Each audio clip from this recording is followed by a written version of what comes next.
Hello, everyone, and welcome to another episode of the Cage Cash podcast. My name is Ryan, and let's get into it. Today, we're going to go through both a recap of last week's event, Emmett versus Topuria, break down that fight a little bit, look at some of the bets we had, both John and I. And then next, we're going to get into just a quick breakdown and early look at the Strickland versus Magomedov card coming up this weekend. As you can see, it's just me tonight. John is out celebrating some birthday festivities. So a happy birthday to those who know. And yeah, let's get into it with first just a quick recap of last week's event. So we had UFC on ABC 5 last weekend. It was supposed to be a really good card and had a lot of fun fights. I don't know that it necessarily delivered to the level maybe we wanted it to, but definitely some good fights and some interesting things to talk about. So let's just go straight from the bottom and kind of work our way through this. First off, we had Cedrikas Dumas beating Cody Brundage. Cody Brundage, just a really bad performance. You know, they were talking about the fact that he said he wouldn't fight a lot of guys on 1 week's notice. Dumas should have been one of those guys as well. It looked like, he just wasn't in there to fight. Brundage, that is, pulling guillotine in the first round. It was very clear, Dean Thomas saying it from kind of the jump of, showing kind of a defeated fighter that he's looking to get him out of there so early and just really didn't seem like he wanted to be in there, right? Like he was just holding on. I'm surprised actually that Dumas wasn't able to find the finish, but man, just a really boring fight to kick off the card. I'd gotten in on Brundage at about even money. He closed that big favorite, but props to all those who are on the Dumas side. Brundage is really going to have to do something special, I think, to keep around in the UFC after a performance like that. Keeping moving up the card, we had Emmers and Jenkins go at it, right? This was a really good fight. I probably scored the fight for Emmers, but I don't hate the Jack Jenkins decision. I don't think it was a robbery by any means. Working that leg kick again as usual. It was really a stand-up affair back and forth, though. I kind of had the first and second round for Emmers and then the third for Jenkins, but I could see round 2 being that toss-up. So no big nothing too crazy there. And as John, I think John had Jenkins last week and talked about him. So good pick by John, taking a pretty big underdog there in Jenkins. Then, next up we had Chepe and Trevor Peek, and John and I both kind of ate our words on this one. It was tough to see our guy Trevor go down. Everything from winging those hammer fists, and he had a couple good chances and did, hit Chepe with some shots, but man, Chepe hit back and really lay the damage on Peak. And you look at those kind of end of fight stats, and no surprise he got the unanimous decision there. Obviously just a crazy chin on Trevor Peak, but I think it shows the limits to his game that we probably knew were there. But I'll be curious to see what Pete can kind of do from here, how he can elevate his game going forward, because I think we've seen, this is the game plan to beat him. And you definitely need that chin to survive those first few minutes with him. But in terms of just pure technical aspects, Chepe really kind of dominated that fight. Then we had Joshua Van. He beat Jumagulov. I thought that was a pretty clear decision. Not really sure how it was a split. Van really won 2 and 3, I thought, pretty easily. Almost got that finish there in 2. Poor Zhalgas, though, he had all those hard weeks of cutting weight and then comes in and loses to the 21-year-old. But an interesting prospect in Van, and one we'll have to keep an eye on. Tabitha Ricci was next up. Got a pretty dominant decision, I thought, over Jillian Robertson. I had scored all 3 rounds for her as well, and thought she did a good job of just being a little bit more active, being a little bit more technical, and keeping the fight standing, where Jillian didn't want to be, and got the job done. Then we had Rybecki. He beats Loic Rajabov. Just, man, those leg kicks were nasty. Those inside leg kicks really got it done. And was just throwing hard from the get-go. Both of those guys look big in there, but Rybecki was, willing to take one to give one, and really, gave it to Rajabov. A bit of a weak finish there, I think. It might have just been that he had seen the leg going out as well, but an interesting one there too. Randy Brown and Turman. Man, I was on the Turman side, and I thought he might have got done enough to get it done, but I can't complain about the decision either. I think he definitely won round 3, and that's what, all the judges had on the scorecard as well. But yeah, I'm still not a huge Randy Brown guy. I don't think he is really that high level, and like I don't like a guy just shutting down and kind of coasting to that third round victory, knowing and kind of banking on having won rounds 1 and 2, right? Like that's a bit of a scary thought. So as we look forward, Brown's probably not a guy I'm going to love to put a lot of money on. We had Magny and Rowe, really boring fight. Thank God Neil Magny won, or else it would have been a bad night for me. But then getting into the main card where it really did get interesting, we had Brendan Allen, who looked great. John and I both had Allen in this matchup, both had him pretty big as our most confident guy on the night, and he got the job done early with that round 1 finish, right? I don't know, Bruno Silva's chin is just a little bit toasted at this point, right? The fact he went to decision with Pereira, but then, you got GM3 and Brendan Allen knocking him out, well, I shouldn't say knocking him out, subbing him after almost knocking him out, right? But Brendan Allen was really smart there. I think he did a great job of, going to the ground and getting that finish. It was a really fun fight. And I'll be curious to see where they kind of stack him up next, as we were talking about, right? Maybe it's a Gastelum fight, maybe it's somebody else higher up those rankings, or maybe even like a Dricus if he loses to Robert Whittaker coming up. I think that could be an interesting fight as well. Then we had David Onama, who got the big knockout over Gabriel Santos. That was a really pretty big surprise. We knew Onama had power, but was able to kind of keep it competitive on the feet, I think, which was really interesting. And then was able to find that knockout and finish. The only negative I would say was that performance afterwards. Everyone kind of saw his bow and arrow routine copying the champ and Adesanya there. A little corny in all honesty, but a big win for that guy, so you can't complain too much. Then finally, kind of the last 3 fights here, we had Tafa and Lane. Hopefully they run that one back. I think it could have been a pretty good fight. But man, a brutal eye poke. And I'm not, not surprised to see that Tafa couldn't continue. And as you could see, the eye was pretty fucked up there. So bit of a bummer though. I had both these guys pretty heavily and from a DFS perspective as well. And obviously that didn't pan out for me with that fight only going 30 seconds. Then we had Macy Barber just really dominate Amanda Ribas. Awesome fight. I thought, Barber looked sick in there. And everyone's been saying she's a little bit of a bum, right? Kind of questioning whether or not she was really of that upper echelon of fighters. And I think she has proven that, right, at 125. So it'll be interesting to see where she goes from here and what kind of finishes and not finishes, but opponents that they'll match up for her. And I'm interested to see, what kind of comes next from her. Ribas, looked okay, but just on the feet was not even in the same ballpark, right? And I think Barber really just showed she has continued to evolve that game and did a really nice job there. And then finally, Ilia Topuria, shocked to see this one go to decision, obviously, but yeah, he did a great job kind of styling on Josh Emmett across 5 rounds. A 50-42 scorecard. I've never seen that before. A 10-7 round. Hadn't seen that either. But if there was a 10-7 round, I wouldn't say that's totally wrong either. So it was a great fight from Topuria. He's next. And it'll be really interesting to see just how far he can go. Obviously, he is still young, still got a lot to prove. He says, that he wants to fight for the belt next. I think it would be really awesome to see, like a Max Holloway fight in Spain, like he was talking about in the post show. I think that would be sick.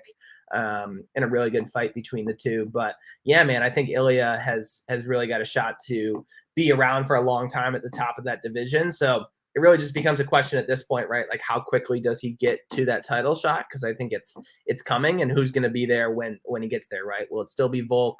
Will it still be, or will it be, the new man in who is Volk fighting? Gosh, I'm sorry. But anyway, it's a really interesting one, just to see who's going to kind of come next. And let's look quickly just at the Tapology rankings. Obviously, not always the the best way to kind of look at things. But we can take a look here and just see what might be next. And of course, Yair Rodriguez is who is fighting for that belt next. But it's going to be really interesting to see where Ilya goes from here, right? Does he fight Yair if he loses? Maybe, right? Does he get Max Blessed Holloway coming off a Chan Sung Jung performance, right? I think both of those are pretty reasonable spots for him. I don't really think there's a lot of interest in seeing a T City fight with him. The only other one that I think could be an interesting spot here would be against Arnold Allen, right? Arnold Allen's a great fighter and somebody who is trying to bounce back off a loss and could be an interesting one to get with Topuria, especially since he doesn't have anything scheduled right now either. But you got to look at the rest of this division, right? And I think these three at the top really are probably a step above, and then you got Volkanovski as well. So yeah, just a really great performance by Topuria.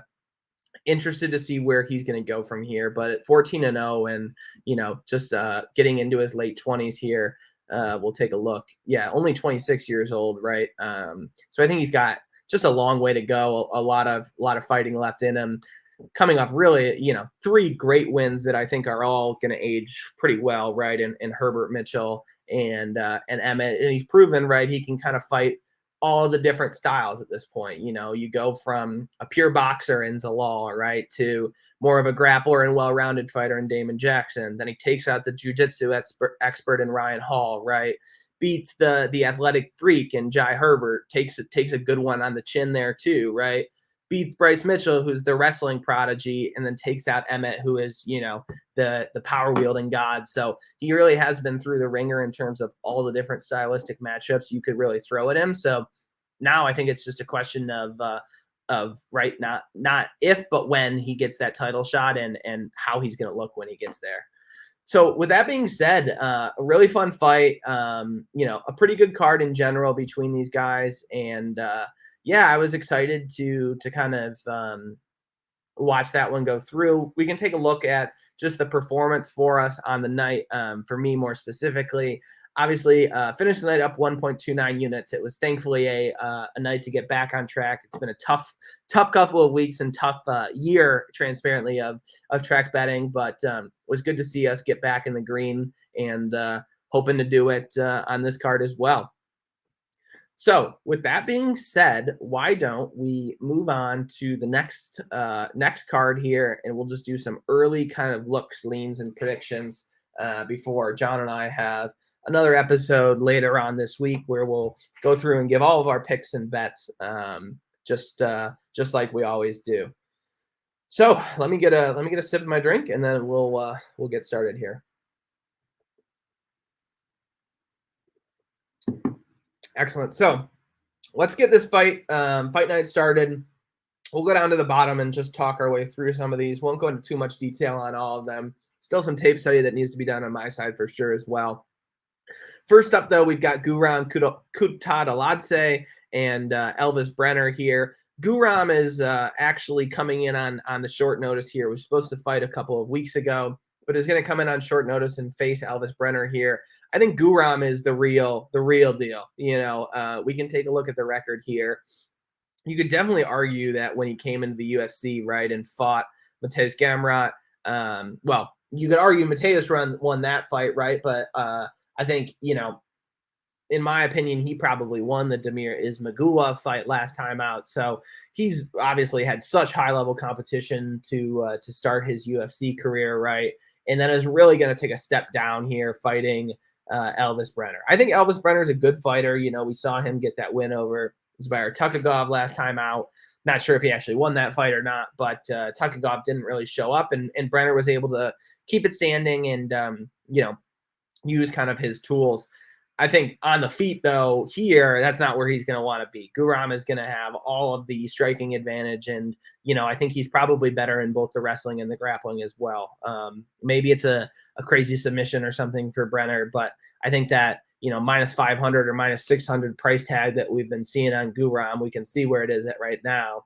Yeah, minus 500. I think that's probably a pretty warranted line. If you're going to jump on it, probably now is the time to do it. Just knowing that, this is an interesting card from a betting perspective. There's not a ton of straight picks that are offering a ton of value, I think. So I think we're going to see a lot of parlays this week. And this updated actually. So minus 600, it looks like is kind of the lines you're finding. Yeah, minus 515, but that's not even a book we can get on. So yeah, that'll be an interesting one. But moving up the card, we've got Romanov and Blagoy Ivanov. Wow, I can't believe I'm saying this, but I do already have a bet on Alexander Romanov here just for 0.65 units against Blagoy. My logic is I just don't think Romanov can be any worse or be in any worse shape. Now, that's not a good betting logic most of the time, but I do think this line's going to get just a little bit wider. And, if I see Romanov come in heavy at weigh-ins or just looking out of it kind of like he did last time, it's probably something I'll cash out on. But I just don't, I don't have any interest in backing Blagoy in this spot either. If he can keep it standing, I suppose that will favor him and he can probably get Romanov to gas out. But, if Romanov can get that takedown, I don't see that Blagoy is going to be popping back to his feet super quickly or anything like that. The interesting part is, Romanov is obviously kind of either the finish or be finish machine that we've seen lately, whereas Blagoy has just been, a decision monster throughout his time in the UFC. We go back and take a look, right? Fighting all of these guys to decision, right? Has only had decisions in his UFC career, but from everybody from JDS to Tai Tuivasa, who he actually beat, right? Derek Lewis, Augusto Sakai, all of these guys who are big finishers, he was able to, not always win these fights, but do the job and stay in it, right? Which I think at heavyweight is really important, and it's important fighting a guy like Romanov as well. But I do like Romanov. I think he can kind of bounce back here.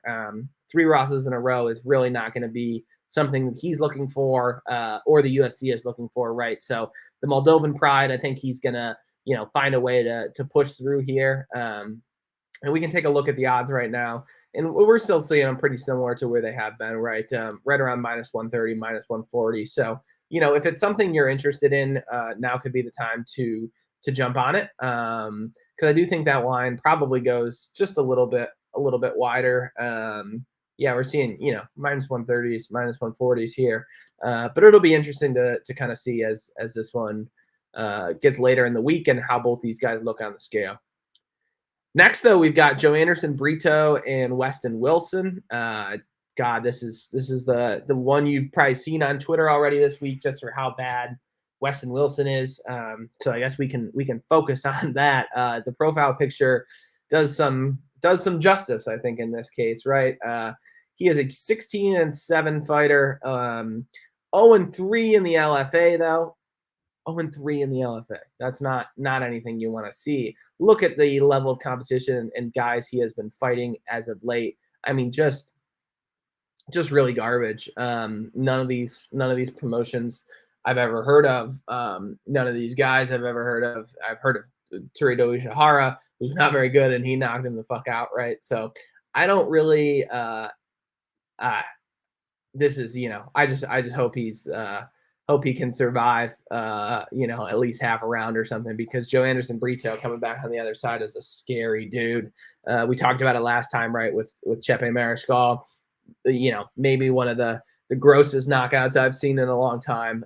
Just how badly of a beating he put on Chepe. So I think Wilson's in for something similar here. Look at this line, just crazy. Open minus 800, already up to minus 1250. So everyone's seeing it. Bit of a sanctioned murder, as the boys last night on Stat Diggers were talking about. But yeah, we'll kind of see where this one goes. Probably not a lot of value one way or another. Petrovic and Carolina. Yeah, I mean, Petrovic is a big favorite here, which is interesting. I'm definitely not betting her as a big favorite. I think more than anything, she's a pretty girl coming out of Bosnia, coming out of Croatia, right? Fighting out of Norway, but yeah, I don't really love her game. She hasn't been tested at all fighting in Aries FC, right? All of these guys are no good, and it hasn't been the dominance that we'd maybe expect from somebody kind of coming off the Aries FC scene, right? So just not somebody I'm interested in backing until I see a little bit more out of her and understand what she kind of looks like at the UFC level, right? Whereas Luana Carolina is no good either, but she's been fighting a lot better competition and has been able to get some wins against some halfway decent girls in the UFC. So it'll be interesting. But yeah, we're seeing Ivana at probably at already a 2-1 favorite, right?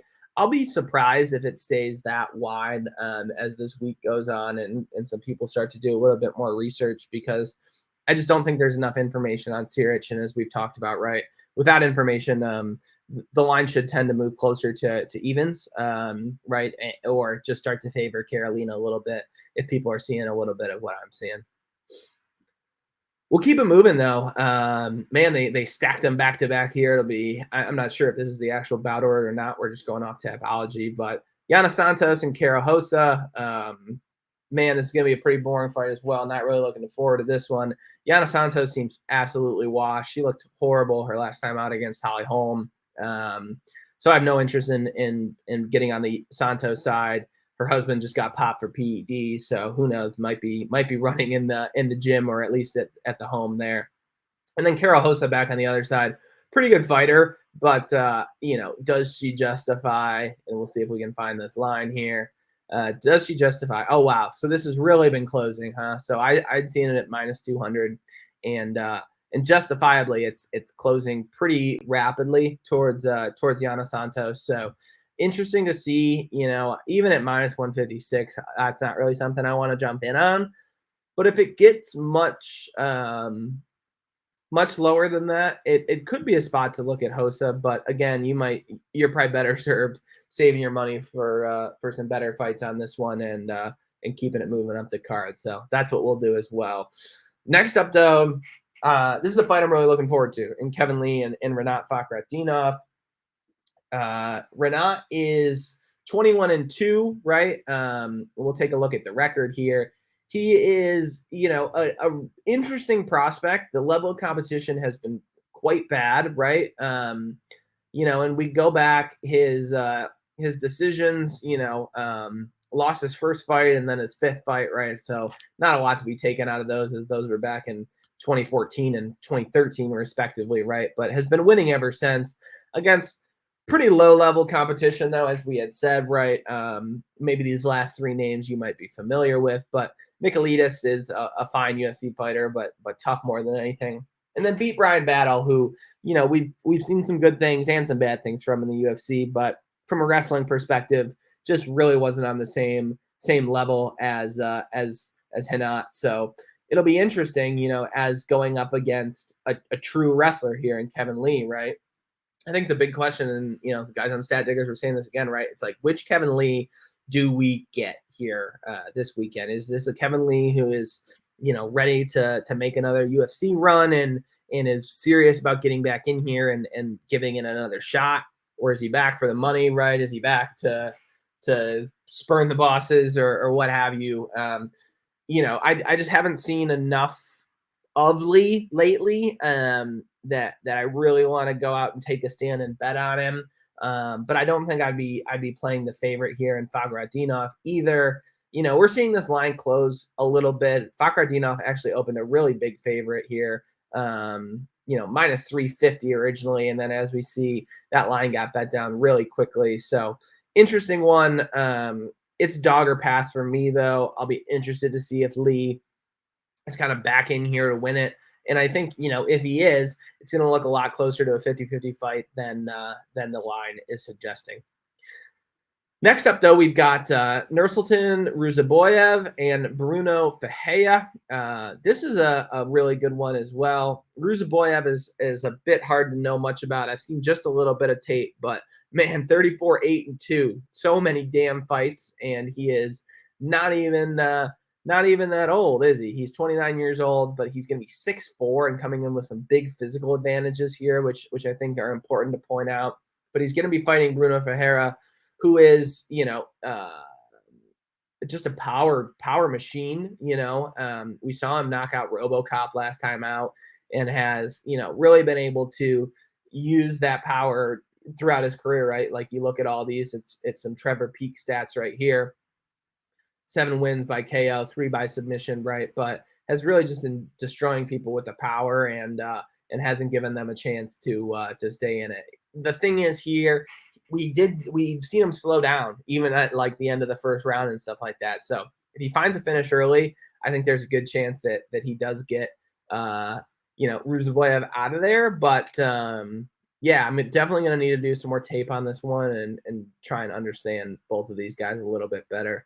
We're seeing Ferreira at the one and only book that's open right now at the -130 number. I don't know why, but this fight odds keeps like switching backwards to something I don't have. Okay, so we're seeing at the -170 number now. So yeah, he was at -150 yesterday. I was thinking about jumping in. I'm going to stay off of it though. I probably missed the boat. This open to pick 'em.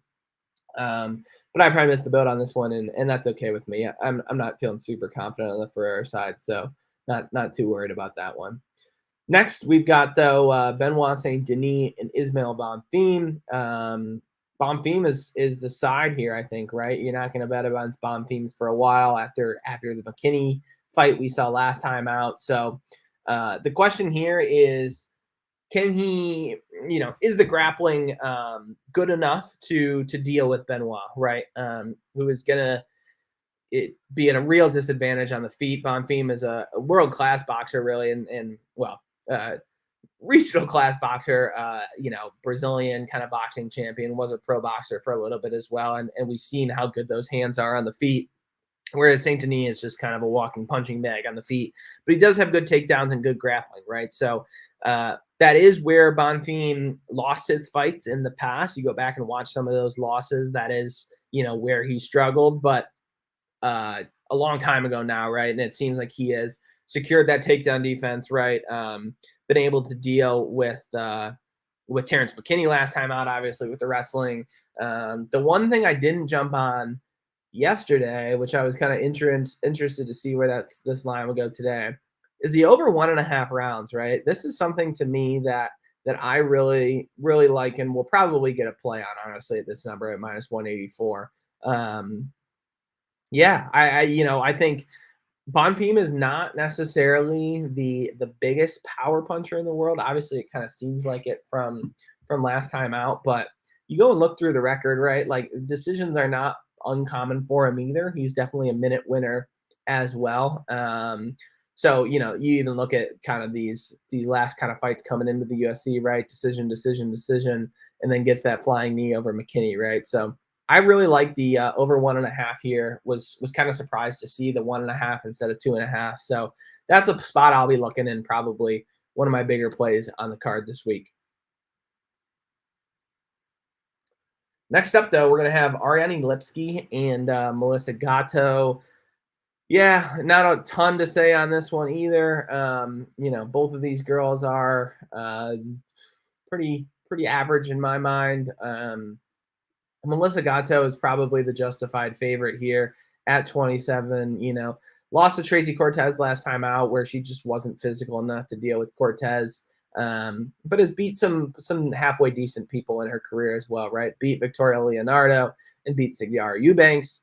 And then we look on the other side, a win over Mandy Bum, a loss to Priscilla Cachoeira where she gets knocked out, right? And then she beats JJ Aldridge by decision. So this to me is not a inspiring tale of the tape for the Queen of Violence. So even just by that alone, I probably favor the Gatto side. Also going to be a little bit younger and coming in probably with just a little bit more height behind her as well. You take a look at the Tapology predictions, right? A lot of people kind of seeing it similar ways. We'll take a look at the odds here just to see where they've gone, if they will load for us. Yeah, so not totally surprised here. You're seeing Gatto kind of wide now, just the favorite. She opened at -150, and even in the last, day or so, we've seen her jump all the way down to that -230 number. That's probably pretty wide. But as I said, nothing really telling me I want to get in on that Lipski underdog side either. So this is probably going to be a sit back and pass kind of fight for me. Well, let's take one more quick break, and then we'll get into these final three cards and close this one up before John and I are back later this week for a full breakdown. But while I'm paused here, just want to remind everyone, drop a like, drop a comment down below. Let me know your thoughts on the last card, any of the thoughts on this card, what I've talked about so far, who you're liking, who you're excited to see. Drop that favorite fight down below in the comments, what you're looking forward to most or who you're looking forward to most on the card this weekend.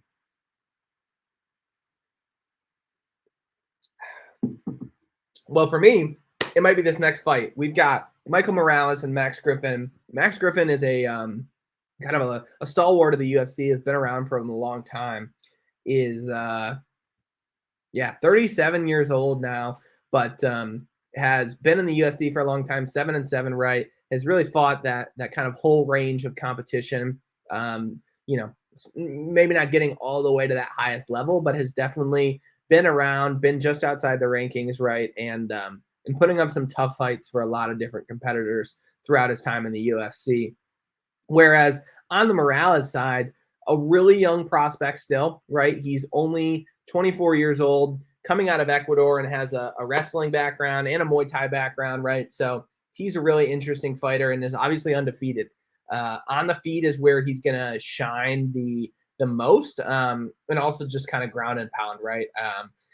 Is able to implement a lot of his physical gifts to take advantage of people, and I'm really excited to see if he can keep that going against a more experienced guy here in Max Griffin. And I think this is a really interesting spot and kind of a show me spot for Morales to see if he's ready to start inching his way towards fighting some of those higher end of the top 15s, right, or those guys just outside the rankings, because his second, third fight in the UFC here, this is kind of the time to step it up and see if we've got a title challenging prospect or just maybe another Max Griffin hanging out outside the rankings for a while. So we'll take a look at the odds here, see where they've gone.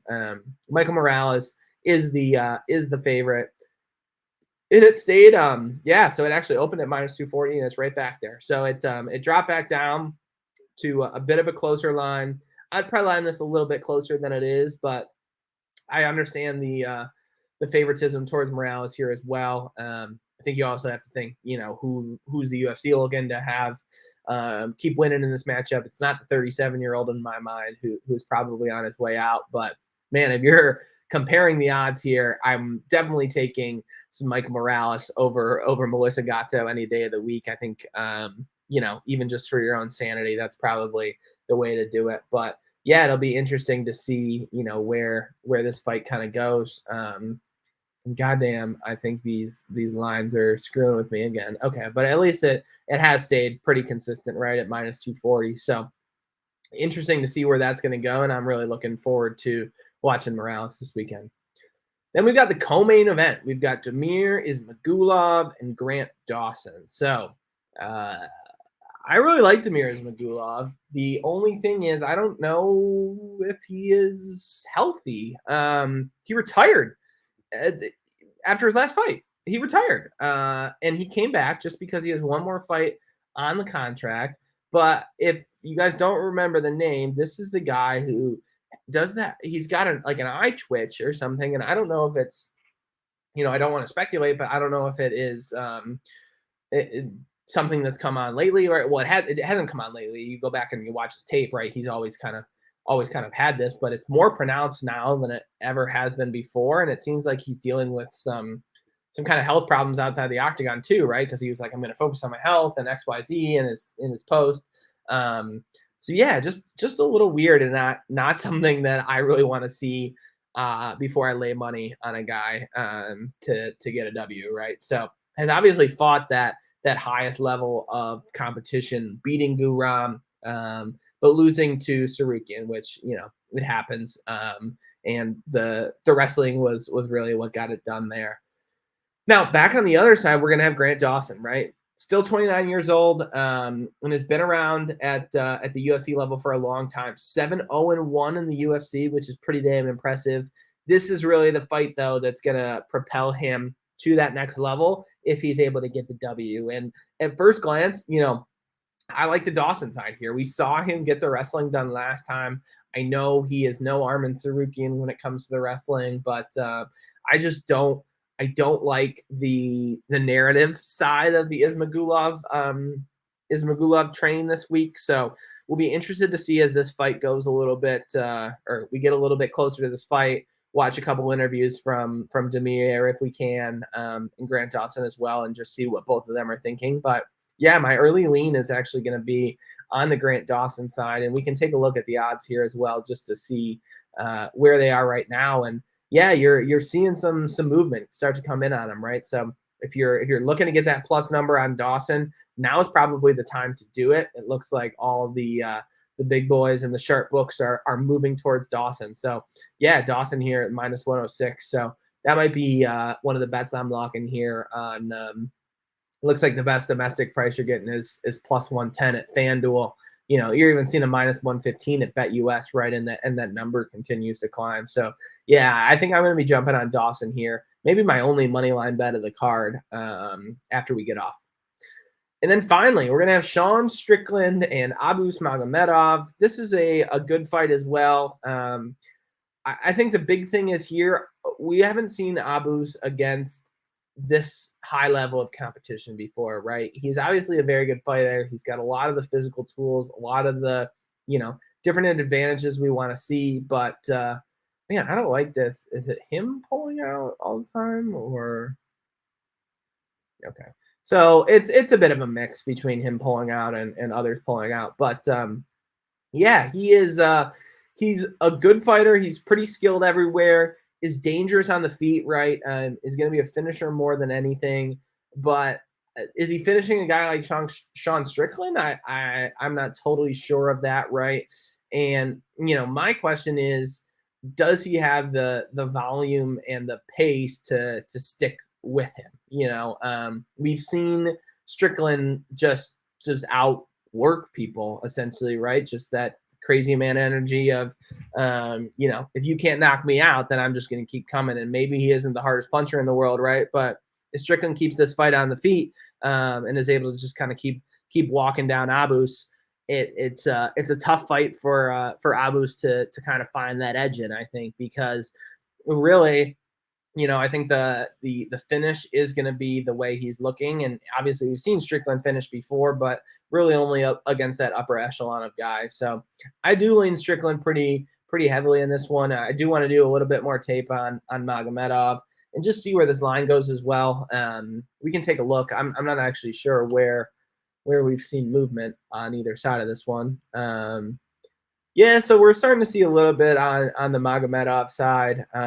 If Strickland gets down to maybe like the minus 150 range or so, that might be something where I'm looking to pull the trigger at least slightly. We can take a look here at the over-unders as well. Seeing over 3.5 at minus 140. I think that's a pretty reasonable line because, as we said, right, I think, it goes in line with Strickland being the favorite, right? He's probably not getting Magomedov out of there, at least early. But yeah, if you are looking Magomedov, right, I think that inside the distance line got crushed, and not worth it at this point based on where his money line is, right? Just take the money line versus the 160. But you can see it if you get it something over plus 200 on some of the domestic books that open the inside the distance. I don't think that's a bad play either. Otherwise, I'm thinking it's probably going to be a Strickland decision, and we can take a look at that. Plus 225. So I think that's a pretty reasonable line as well. Or you could play contrarian, right, and do Magomedov by decision. So some interesting ones there, and obviously we saw a lot of underdogs on the card last time go to decision and get the W. So just some interesting things to think about. Yeah, man. But with that being said, should be a really fun fight, really fun kind of main card here, at least these top 3 fights. Excited to see Bonfim, excited to see Ferreira, the return of Kevin Lee, right? Weston Wilson may or may not die, and Alexander Romanov, hopefully, for my own sake. And how could I forget? He is my other money line bet, just a small wager, but Romanov is hopefully going to be able to get the job done for me this weekend as well. So with that being said, guys, thanks for tuning in to another episode of Cage Cash. Was excited to break down UFC on ABC 5 with you guys and then talk quickly through the Strickland versus Magomedov card. And yeah, we'll be back later this week, John and I, to break it down in full and give you our best bets, picks, and predictions. But leave a like, leave a comment down below. Let me know what fight you're most looking forward to, and we'll see you next time.